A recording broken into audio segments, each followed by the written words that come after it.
Salam, selamat bertemu kita Bapak Ibu Saudara-saudariku yang terkasih dalam Kristus melalui channel ini yang kita namai channel Langsung Sitorus. Dan pada kesempatan ini akan kita gunakan untuk merenungkan apa yang menjadi epistel pada tanggal 4 Agustus tahun 2024 di jemaat-jemaat kita ataupun di kebaktian-kebaktian keluarga. Dan kiranya Tuhan memberkati pertemuan kita dalam perenungan ini sehingga kita mengetahui benar-benar bahwa Tuhan dapat memberikan apa yang kita butuhkan itu. Untuk memulai perenungan kita Bapak Ibu Saudaraku yang terkasih, marilah kita terima penyertaan dari Tuhan kita. Damai sejahtera Allah yang melampaui segala akal budi manusia kiranya memelihara dan memenuhi hati dan pikiranmu di dalam Kristus Yesus Tuhan dan Juru Selamat kita. Amin. Tuhan Bapa Surgawi, terima kasih atas kesempatan ini. Kiranya Engkau mencerahi pikiran kami untuk dapat memahami dan merenungkan apa makna daripada firman-Mu yang akan kami renungkan pada kesempatan ini. Dan kami dapat memetik apa yang baik menjadi nasihat-Mu untuk kehidupan kami dalam Kristus Yesus.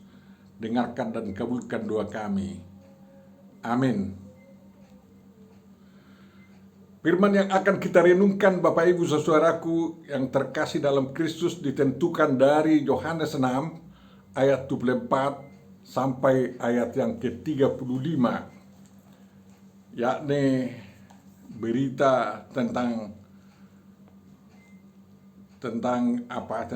Yesus memberi 5.000 orang makan, dan konteks berikutnya adalah Yesus menyatakan diri sebagai roti kehidupan, roti yang turun dari langit.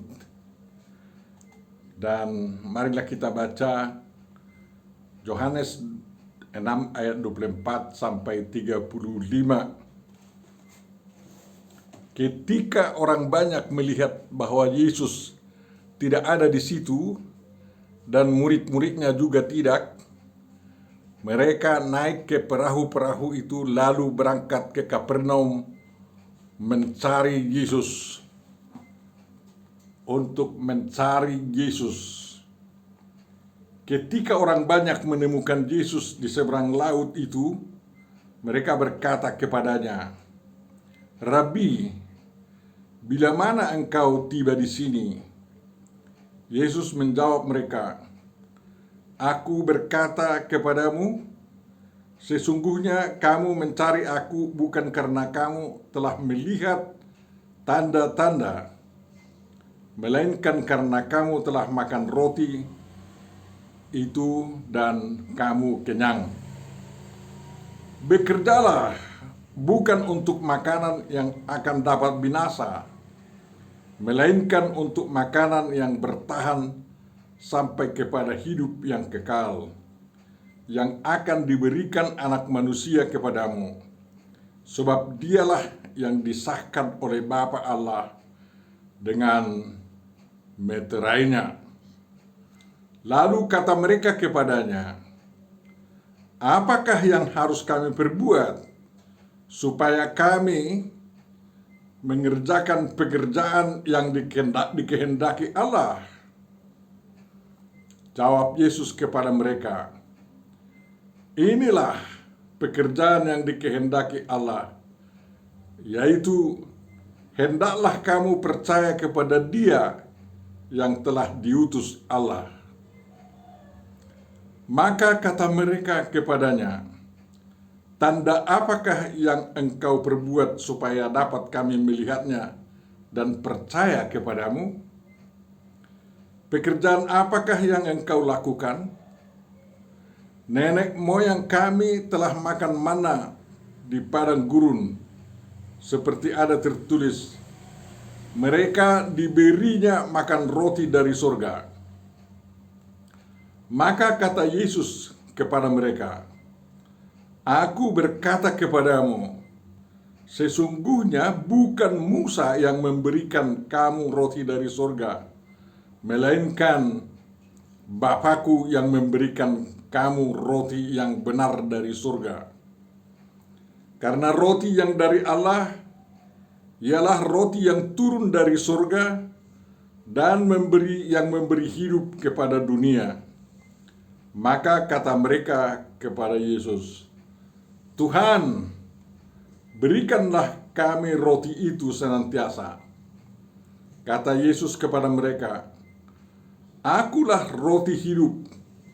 Barang siapa datang kepadaku, ia tidak akan lapar lagi, dan barang siapa percaya kepadaku, ia tidak akan haus lagi. Demikian firman yang akan kita renungkan, Bapak Ibu Saudaraku yang terkasih.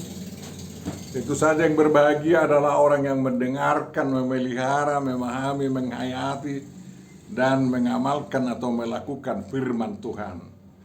Amin. Di dalam anak kita diusulkan tema perenungan kita, Allah menurunkan roti kehidupan bagi umatnya. Allah menurunkan roti kehidupan bagi umatnya.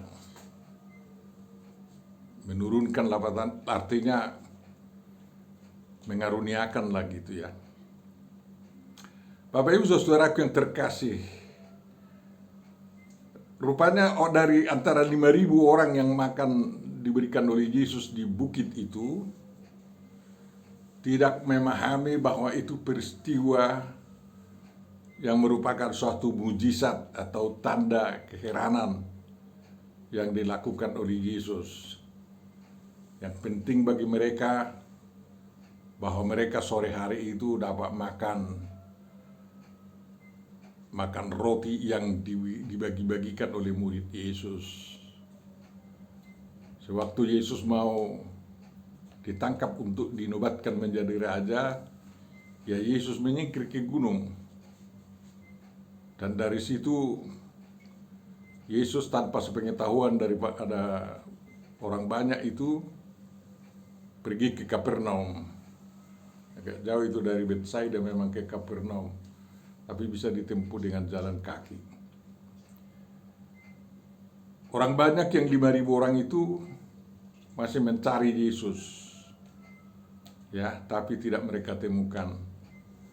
Lalu mereka naik di perahu-perahu untuk kembali ke Kapernaum. Mereka kompak untuk kembali itu, tujuan mencari Yesus. Tapi mencari Yesus belum tentu mempercayainya. Namun ada hal yang diinginkan daripada Yesus. Jadi kita bisa sekarang ini mencari Yesus sampai dapat kita temukan. Tetapi pencarian kita bukan hanya pencarian untuk menemukan Yesus itu, namun harus sampai kepada mempercayainya. Banyak teolog sekarang, ilmuwan yang luar biasa mencari Yesus di zaman sekarang. Baik secara penelitian modern dan arkeologi dan lain-lain. Mereka mencari terus siapa Yesus itu. Dan mereka menemukan Yesus. Mempertanyakan sejak kapan kau di sini Yesus, dalam dokumen ini, dalam arkeologi ini dan lain-lain. Tetapi banyak di antara mereka tidak sampai kepada mempercayai Yesus. Injil yang sampai kepada kita mengajak kita yang mencari Yesus dengan cara bagaimanapun, ya, harus melangkah dari pencarian dan penemuan itu kepada mempercayai Yesus. Ini berlaku untuk semua, baik para ilmuwan, ateis dan lain-lain, penyelidik, ya, apologetik dan lain-lain, maupun orang-orang yang mengatakan dirinya pengikut Yesus sekarang, yang selalu semua mencari-cari Yesus dengan metodenya sendiri. Firman ini mengajak kita semuanya untuk melangkah kepada percaya kepada Yesus. Bapak Ibu Saudaraku yang terkasih, orang banyak itu pun sampai di Kapernaum dan bertanya-tanya, sejak kapan kau ya Rabi berada di sini, katanya. Tapi pertanyaan itu tidak dijawab Yesus, melainkan mengatakan, kamu mencari aku bukan karena kalian mengenal tanda-tanda itu, tapi karena kenyang makan, katanya. Banyak situasi manusia kenyang makan. Kalau suatu negeri sudah maju sekali, ya, modern sekali, mereka kenyang dalam segala hal. Tapi tanda-tanda yang ditunjukkan oleh Yesus kepada mereka tidak mereka ketahui.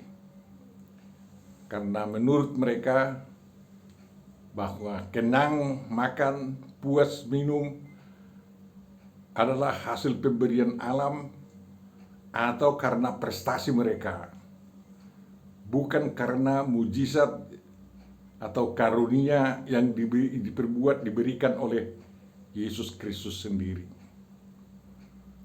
Makanya Yesus tidak menjawab pertanyaan orang banyak itu, sejak kapan kau berada di sini?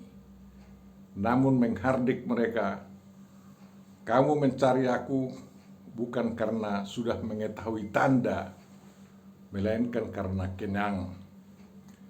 Orang yang mengenal tanda yang dilakukan atau dikaruniakan Yesus kepada manusia, mereka akan melihat kuasa Tuhan di dalam diri dan pekerjaan Yesus Kristus. Kalau tidak sampai di sana, memang sangat sulit percaya. Makanya orang-orang modern sekarang pun harus melangkah, ya, bukan hanya dalam soal kenyang, puas minum dan lain-lain secara jasmani, tetapi harus menyadari dan mengenal apa di balik kekenyangan mereka dan kepuasan mereka. Jadi untuk itulah orang tidak hanya mencari makanan duniawi, makanan jasmani, ya, tapi perlu mencari dan menemukan makanan yang menghantar mereka, bukan hanya dalam hidup sehari-hari sekarang, tetapi menghantar mereka, menghantar manusia ini sampai kepada kehidupan yang kekal. Hampir semua pengikut agama manapun merindukan kehidupan yang kekal, ya. Dan Yesus diutus oleh Bapaknya dari surga sebagai firman yang menjadi manusia, sebagai tanda betapa kasihnya Tuhan kepada manusia, sehingga Dia mengutus Yesus Kristus anaknya yang tunggal itu ke tengah-tengah dunia ini agar orang-orang percaya tidak binasa melainkan beroleh hidup yang kekal. Bukan orang-orang yang puas dengan penelitian ilmiah, dengan makan-makannya, dengan kepuasan jasmaninya beroleh kehidupan kekal, tetapi karena karunia Tuhan. Bapak Ibu Saudaraku yang terkasih, makanan yang menghantar manusia kepada kehidupan yang kekal adalah roti dari surga. Tetapi lebih luas artinya daripada roti dari surga yang pernah dinikmati oleh bangsa Israel di padang gurun, yaitu manna. Makanan apa itu? Manna labatannya artinya apa itu? Mereka tidak tahu namanya itu, karena benar-benar baru waktu itu, dan baru Musa menerangkan kepada mereka, itulah roti yang diberikan Tuhan kepadamu dari surga, sehingga mereka dapat eksis dan makan 40 tahun sampai mereka tiba di tanah perjanjian. Lama itu 40 tahun. Tetapi kalau seseorang atau sekelompok manusia atau manusia manapun itu menikmati roti dari surga yang dianugerahkan Tuhan di dalam Yesus Kristus, bukan hanya 40 tahun, ya, hidup menuju surga, sepanjang hidup di dunia, dan baru berakhir setelah dia masuk surga. Itulah khasiat daripada roti dari surga yang dikaruniakan Tuhan di dalam diri Yesus Kristus. Tentu saja, ya, orang segera ingin menikmatinya dan memilikinya.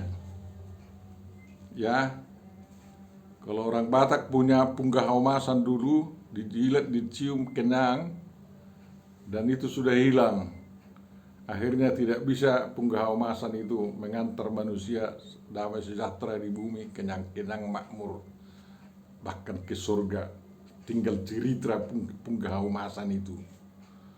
Tetapi roti dari surga yang berupa firman Tuhan yang menjadi manusia bukan hanya tinggal cerita, ya, tetapi dari sejak dulu sampai sekarang dia dapat dinikmati oleh manusia. Persyaratannya memang orang itu yang mau menikmati roti dari surga dalam Yesus Kristus harus percaya. Percaya kepada yang diutus oleh Tuhan. Siapa itu? Tentu saja adalah Yesus Kristus. Bagaimana menikmatinya? Ya. Yang pertama harus kita ketahui bahwa manusia bukan hanya hidup daripada makanan realis di dunia ini, melainkan hidup dari firman Tuhan yang keluar daripada mulut Tuhan. Jadi firman yang menjadi manusia itu yang harus dinikmati. Itulah yang menghantar manusia hingga kepada kehidupan yang kekal. Firman yang menjadi manusia itu adalah Yesus Kristus. Dan itulah roti kehidupan itu. Dan cara menikmatinya diajari oleh Yesus juga, ya. Murid-muridnya diajari Tuhan Yesus untuk menikmati dirinya sebagai roti dari surga. Dan itu yang dilakukan oleh orang-orang percaya sampai sekarang dengan melakukan perjamuan kudus, di mana kepada orang percaya itu diberikan tubuh Kristus dan darah Kristus, yaitu melalui roti dan anggur itu. Bapak Ibu saudaraku yang terkasih, jadi apa yang harus diperbuat? Jawaban Yesus itu harus kita pegang sampai sekarang dan harus kita laksanakan. Percaya kepada yang diutus oleh Tuhan. Percaya kepada Yesus Kristus, firman Tuhan yang hidup dan yang sekaligus adalah roti yang hidup. Ya. Kalau manna itu sudah selesai, zamannya sudah selesai. Ya. Di suatu negara makmur itu bukan soal makan minum lagi masalahnya. Ya. Masalah utama adalah keadilan, kemakmuran, kesejahteraan jasmani dan rohani. Dan itu yang harus dikejar oleh bangsa Indonesia. Ya, jadi bukan hanya soal pindah ibu kota ke IKN Nusantara, tetapi harus berdampak besar kepada seluruh Indonesia, bahwa Indonesia dapat menikmati roti dari surga. Orang harus melihat tanda yang diperbuat oleh Tuhan di dalam diri Yesus Kristus. Dan itulah yang harus diperhatikan, diimani, dipercayai. Tanda itu apa? Tanda kehidupan kekal di dalam diri Yesus Kristus. Yesus Kristus itu adalah jalan kebenaran dan hidup.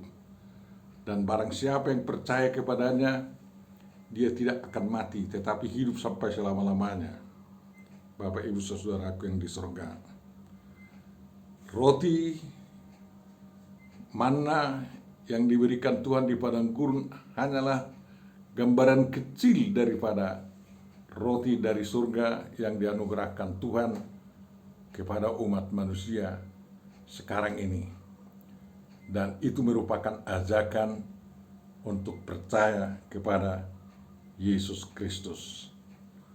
Bukan Musa yang memberikan manna, ya, tetapi Tuhan Bapa Surgawi, Jehovah Elohim.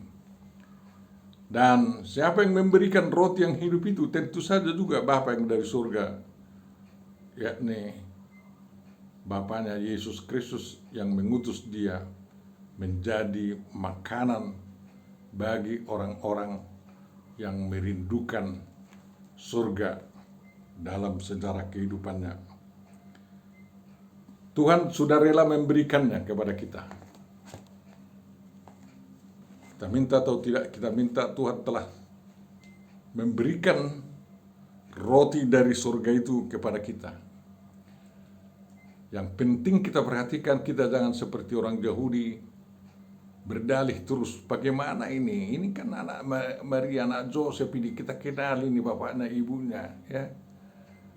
Mana mungkinlah dia roti dari surga, katanya. Banyak sekali analisa sekarang ini tentang Yesus Kristus, sehingga meragukan manusia, meragukan atau menimbulkan keraguan dalam diri manusia bahwa Yesus itu adalah pemberi keselamatan, pemberi kehidupan yang sebenarnya. Bahkan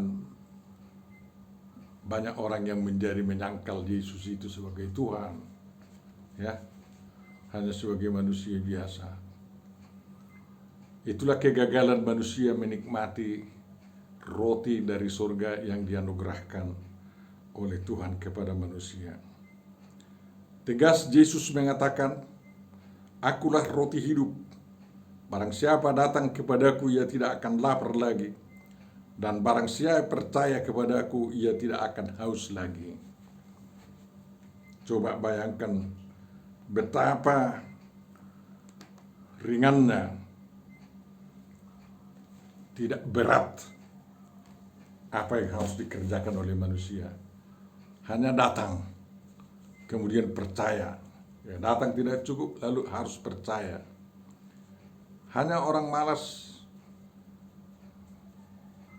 orang yang membelakangilah yang tidak bisa datang. Kalau dia menghadap Tuhan, melangkahkan kakinya, melangkahkan wawasan pikirannya, dan mengenal Yesus yang sebenarnya, pasti dia melangkah menuju Yesus dan mau bersujud di hadapannya. "Tuhan, berikanlah kepada aku roti kehidupan itu," katanya. Hanya orang-orang bebal, orang-orang nakal yang menolak apa yang telah disediakan oleh Yesus Kristus. Hanya orang-orang yang merindukan kehidupan di neraka yang menyangkal atau menolak apa yang dianugerahkan, disediakan oleh Yesus. Tetapi orang-orang yang merindukan surga yang benar, ya, pasti datang bersujud di hadapan Tuhan Yesus dan percaya, "Ya Tuhan, aku hidup daripadamu saja. Aku rela makan daging atau tubuhmu dan minum darahmu di dalam perjamuan kudus yang kau sediakan, dan menikmatinya serta percaya kepadamu selama hidup saya." Demikianlah tekad orang yang datang kepada Yesus Kristus. Tuhan memberkati kita sebagai orang yang telah dianugerahi roti kehidupan dari surga. Amin. Tuhan Bapa Surgawi, terima kasih atas renungan yang Engkau sampaikan kepada kami melalui hamba-Mu ini. Kami tahu apa yang kami dapat dari situ hanya masih sedikit saja. Buka pikiran kami untuk wawasan yang lebih luas dan semakin memperkuat iman percaya kami kepada-Mu. Dalam Yesus Kristus dengarkan dan kabulkan doa kami. Amin.